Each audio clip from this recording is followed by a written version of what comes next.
আসসালামু আলাইকুম, সবাই কেমন আছেন? আজকে রান্না করতেছি বিরিয়ানি, কোয়েল পাখির ডিম, মুরগির মাংস, বিরিয়ানি। চাইছিলাম কোয়েল পাখির ডিম দিয়ে বিরিয়ানি রান্না করুন।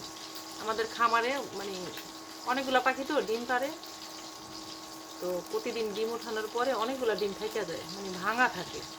কতগুলা ডিম প্রতিদিন খাইতে ভালো লাগে না। দেখেন আজকে কতগুলা ডিম ভাঙছে।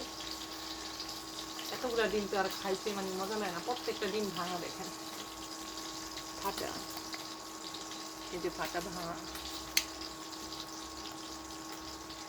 মানে ফাটা ছোটোখাটো ফাটা থাকে। তো এগুলো তো এতগুলো ডিম প্রতিদিন খাইতে ভালো লাগে না, তো চাইছিলাম এই জন্য চাইছি শুধু মানে ডিম দিয়া বিরিয়ানি রাখো। কারণ ছেলে বায়না করছে, আম্মু আমি ডিম বিরিয়ানি খাবো না, আমারে তুমি গোস্ত বিরিয়ানি করে দিবা। পরে খামারে গেলাম, খামারের মধ্যে গিয়ে দেখলাম কোন মোরগটা আছে প্রতিবন্ধী, প্যারালাইসিস, ওইটারে বিচ্ছে বাইর করলাম। পাইছি চারটা তো আর দিমু না, দিছি দুইটা। যে দুইটা দেখি একেবারে হাতে চলতে পারে না, কেটে কেটে আনে ওই দুইটা দিছি ছেলেরে বুঝান দেওয়া দরকার।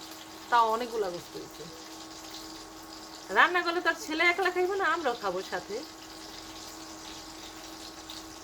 তো ওই দুইটারে কাটটা পিটটা গুছায় এখন দেখাই আপনাদের। ওইটা ভাজতেছি, ভাজা এই যে এটা ভাজা শেষ।